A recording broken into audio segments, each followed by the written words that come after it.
Baik, assalamualaikum warahmatullahi wabarakatuh. Assalamualaikum warahmatullahi wabarakatuh.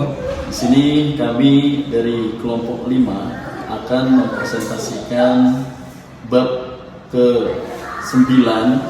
Di sini kami ada beberapa anggota dalam grup. Jadi yang pertama ada saya sendiri, Akmal Bukhari. Saya Gus Purwanto dan saya Mas Zuhar, Mas saja. Ya. Kemudian ada juga Bapak Abdul Suryadi, Mbak Ayesa, dan juga Bapak Wilman Doni. Ya. Kemudian ini tugas bahasa Arab dengan dosen Bapak Teguh Luhuri Budi.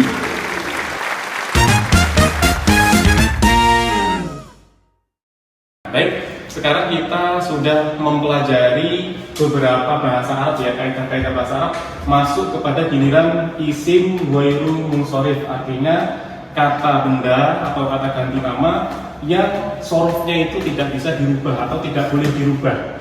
Secara kaidah umum itu sebetulnya ketika huruf-huruf isim yang bertemu dengan jar, kalimat-kalimat jar, bukan kalimat huruf-huruf jar ya, maaf, maka secara tata bahasa itu harus dikasroh atau dijerkan, semuanya berharokat dhammah. Termasuk di situ ada isim nama, isim alamat. Nah, itu makanya semua dhammah. Tapi ketika bertemu dengan huruf jar, misalnya di sini satu saja saya berikan contoh, nanti selainnya nanti akan dijelaskan oleh teman kita. Contohnya di sini kasih fi. Ini karena isim bermunsharif, maka cara membacanya fi masa jida. Fi masa jida ya, fi masa jida.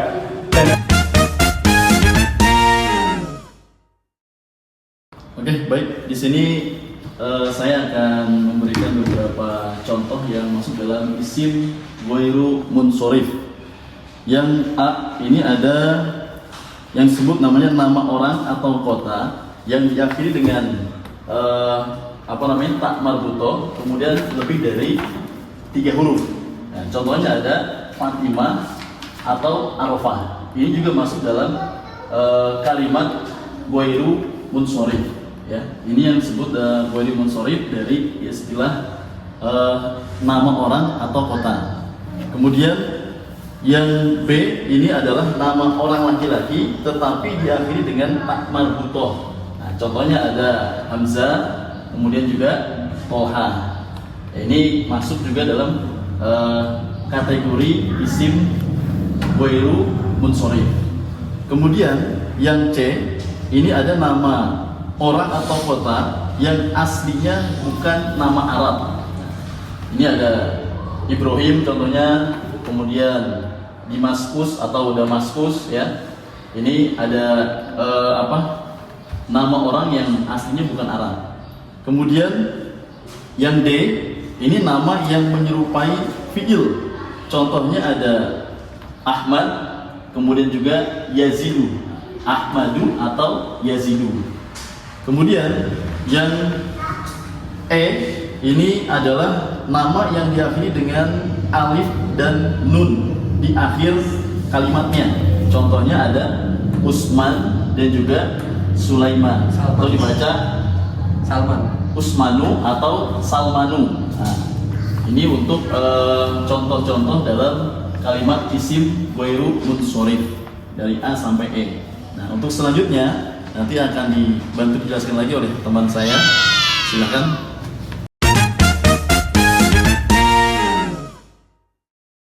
Baik, saya akan melanjutkan contoh dari isim ghairu munsorif, yaitu yang F.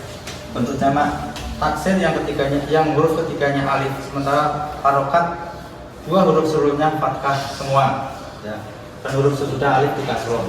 Jamak taksir yang ini bisa disebut dengan muntahal jumuk. Contohnya masa jitu ya, masa jitu atau kata itu.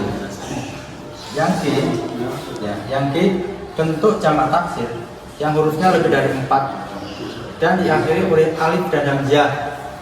Contohnya ulama'u, 4 huruf kan, atau syuhada'u ya. Yang selanjutnya H, kata sifat untuk perempuan yang diakhiri dengan alif dan hamzah.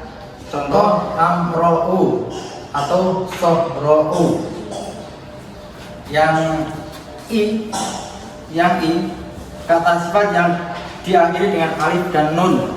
Ya. Contoh, sukronu. Yang terakhir yaitu j, yaitu kata sifat yang menyerupai fiil. Contoh, ahmaru, afdolu, abyadu, asfaru. Ya, demikian contoh-contoh dari isim ghairu munsharif. Oke, alhamdulillah dari kelompok 5 kita sudah berusaha Pak dosen ya. Mudah-mudahan nilainya bagus. Tadi kita sudah selesai, tapi ternyata ada yang lewat Pak dosen. Ya ini mudah-mudahan menambah nilai yang aslinya 10 jadi lebih plus. 100 jadi plus. Contohnya ada kata sandang tadi yang belum kita jelaskan ya. Kata sandang alif lam. Nah, kata isim yang tidak ada alif lam itu secara kaidah itu berakhiran domah ten. Domah ten seperti contoh nih makun. Ini secara umum makun ini domah ten, atau karena kita masuk ke isim ghairu munsharif ketika bertemu atau diawali dengan huruf-huruf jar. Secara contoh di sini ulama'u ini ghairu munsharif. Seharusnya secara umum tadi kita sudah mempelajari harusnya domah ten, karena ini isim ghairu munsharif harus domah. Tapi ketika bertemu dengan huruf jar seperti fi, yang cocok sama ulama itu contohnya an ulama, dari ulama ya, dari seorang ulama, an ulama. Nah ini tidak boleh dikasroh sebagai tanda isim ghairu munsharif, maka dia harus berubah menjadi fathah atau nasab. An ulama. Begitu juga yang lain. Contohnya kita pakai ila masa jitu di sini. Yang betul di sini kita contohkan ila masa jitu.